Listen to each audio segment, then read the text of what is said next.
It is becoming unwatchable to watch Luka at times. That's according to Zach Lowe, because it's the constant complaining. Their own play-by-play guys were like, "Please stop whining because you are missing defensive moments that you need to be in that are very costly, Chandler." And I don't think you're changing who Luka is as a person.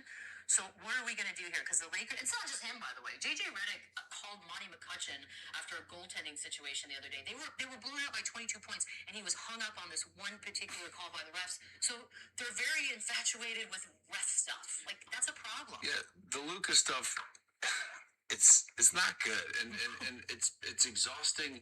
Just from a standpoint of watching, it's got to be exhausting from an effort getting back on defense. Like, I remember when I'd play my coaching staff, if I even looked at the ref and had a split second of not getting back on defense, it was rewound and rewound and rewound and showing.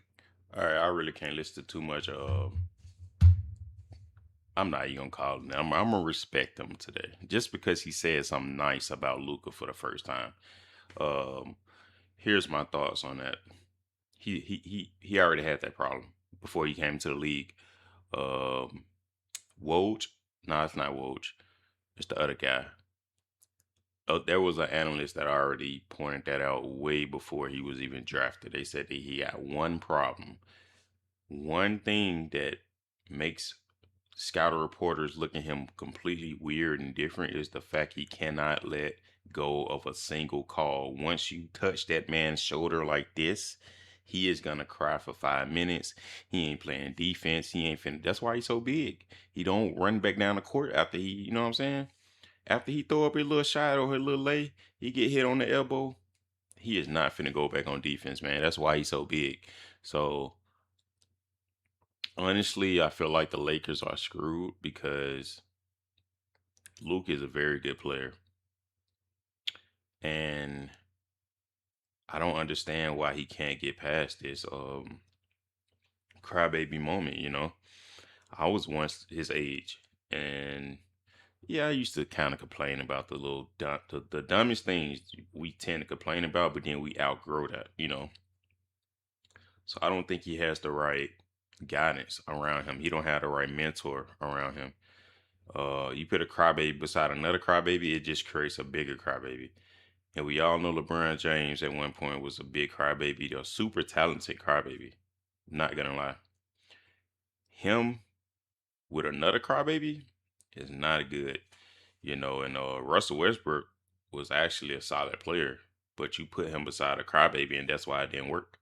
Then you got an injury crybaby, and then Anthony Davis, who I feel like got caught in the crossfire because anything that did not work, it either failed on AD, Russell Westbrook, who else? Darvin Ham, the other little coach they had before him, they won the champion with.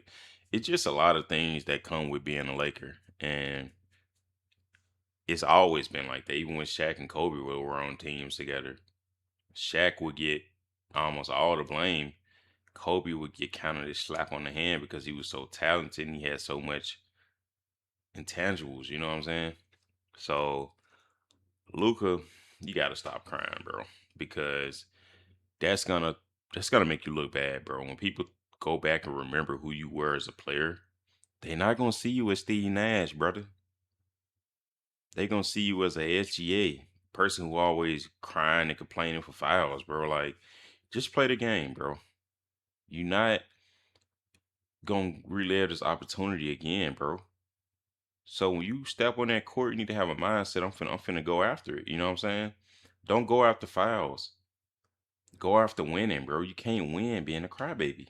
It's not gonna work. It's a bad recipe, brother.